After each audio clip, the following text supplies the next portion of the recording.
Alright, welcome back to the channel. Today I have an opportunity to drive the LM002 Lamborghini truck. Today, I'm actually going to take this monster out for a spin. So, in order to drive this big beast of a car, Brandon is moving some of the inventory out of the way, including this wonderful Jaguar convertible. You also have this wonderful Alfa Romeo. You have this beautiful DB6 Aston Martin.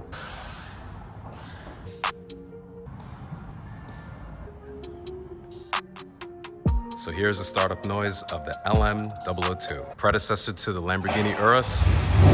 There we go. The big hulking V12 that you could find in a Lamborghini Countach from the same era.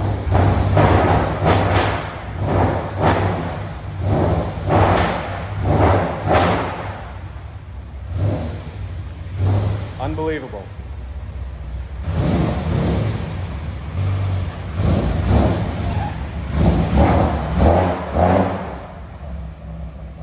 The road presence on this thing is definitely eye-catching.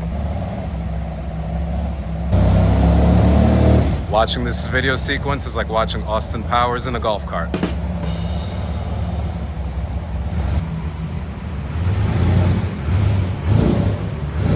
Upon first impression, the first thing you see are these two humps right in your line of visibility. Well, in order to fit a V12 from the Lamborghini Diablo or the Countach from this specific era, you needed to add some modifications in order to have the entire engine fit underneath the front of the car. Another thing to take into consideration is to see how well I will be able to plant the clutch pedal into the floor, because obviously this is a fixed steering wheel proposition. I am not sure if I'll be able to drive this thing well, but it should be a lot of fun. So we'll see what happens. I'm ready to drive this car. All right, so now I'm driving this wonderful car.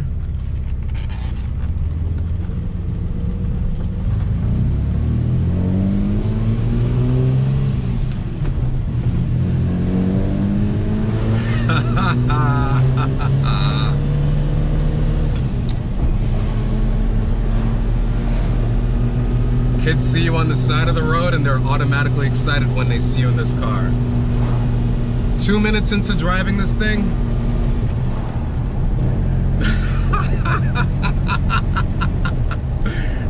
wow.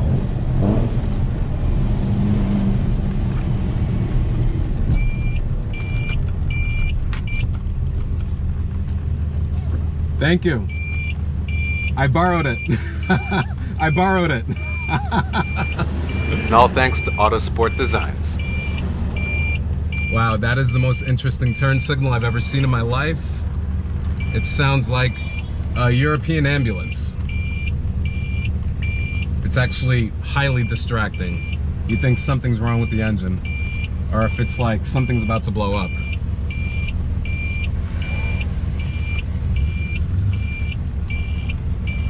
But if I keep the turn signal down, I won't be able to. Whoa.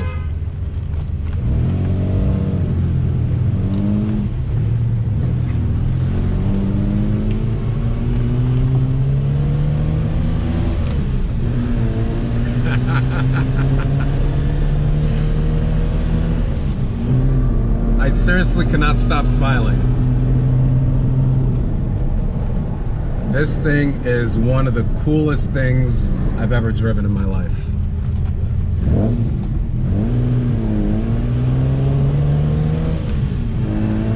And let me tell you the truth, I don't fit in this car. I'm 6'5", and I have really long legs. So there's so much impact between my knee and the steering wheel, as well as the turn signal. But let me tell you, I would get this seat adjusted immediately just so I could drive this every day. This is one of the easiest cars to drive. The clutch, the gas, everything is so much. This thing is so well engaged into the driving experience. And wow, I am blown away. I am truly blown away. My goodness. And in the next video, I'm gonna try to drive a Lamborghini Urus.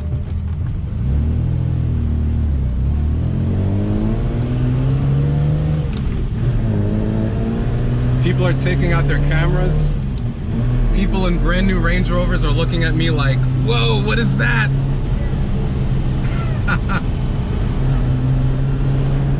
I had a day off from work. Amazing feel to this stick shift lever. My goodness. People are gonna ask me, what did you do on your day off? I drove a Lambo truck, the Rambo Lambo. This thing just made my week, perhaps my month. Wow.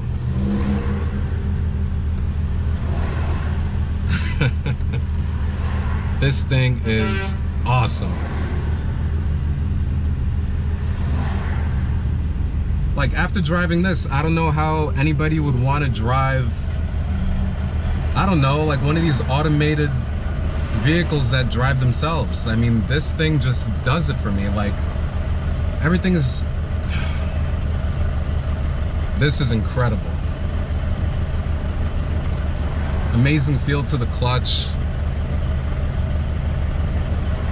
Yeah, I mean, this thing is, you know what it does? This reminds me, this would be like a more hardcore version, an extremely hardcore version of my Porsche Cayenne, because my Cayenne had a stick shift. It had a 6-speed manual transmission. It was high up in the air, and I loved everything about it before I sold it, just so I could get my hands on a Porsche 911. And not just any 911, it's an air-cooled 911, as most of you have seen on previous videos. But driving this, just, it reminds me of like being high up and having a not so fast vehicle, because this thing is substantially heavy, but being able to just like drive it in traffic and just drive it normally, it just reminds me of the time when I was learning how to drive stick shift.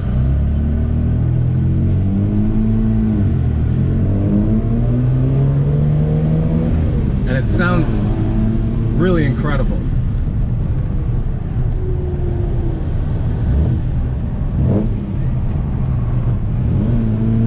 I missed one shift, but it's okay.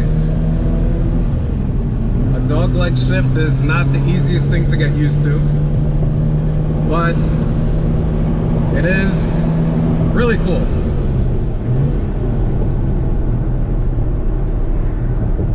All right, back to the ambulance sound. This thing's a toy. And the steering feel, you feel the feedback from everything.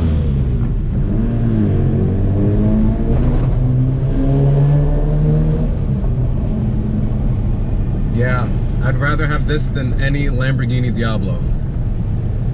And Lamborghini Diablo was the car, that was the poster vehicle that I had.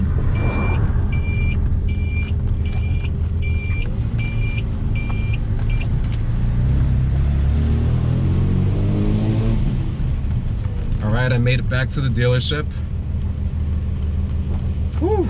I literally drove around the block, and that was enough of a test drive to let me know that this is one of the great vehicles that I've ever driven in my life.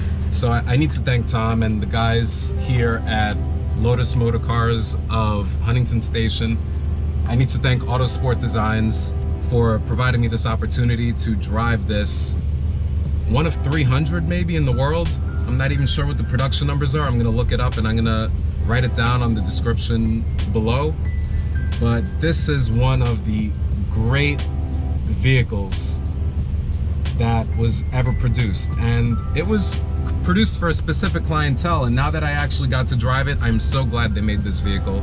I'm glad the Lamborghini executives and the engineers of the 1980s took the opportunity to make this, because it's just a moment in time that we may never see a Hummer-like Lamborghini from this era ever again.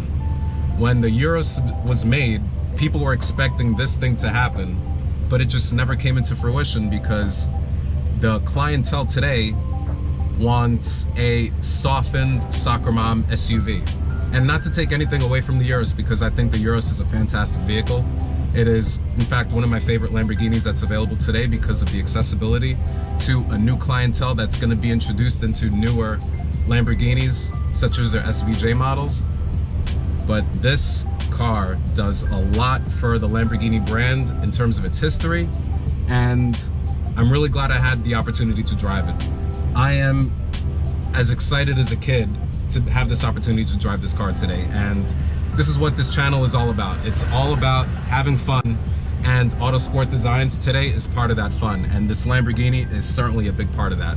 So I want to thank you for watching, for coming along on this journey with me. Thank you. Thank you for subscribing. Thank you for liking this video. Tell me what you think below. This is not going to be the last time you see me driving insane vehicles like this one. Thank you for this opportunity. I'll talk to you soon. Take care. If you're wondering whether or not I fit in the back seat, let me also take into consideration the diamond plate rear compartment. Yeah, who knew? This is something that I could have drawn in the back of my notebook as a kid. It's everything that I love about cars. It does nothing for saving gas, especially now with the pipeline destruction. This thing will leave you stranded if you're looking for gas. You know, you can sort of fit two friends in the back. It's a $3,000 tire. Look it up online. You will not be able to find this tire for less than $3,000, maybe more. It is dead stock, so the tire that you currently have on this vehicle, intelligently by the previous owner, he put some Falcon tires that actually do everything just as well as the original Pirelli. It's got a 5-speed manual or a 4-speed. 5-speed dogleg. Visceral, for lack of better words.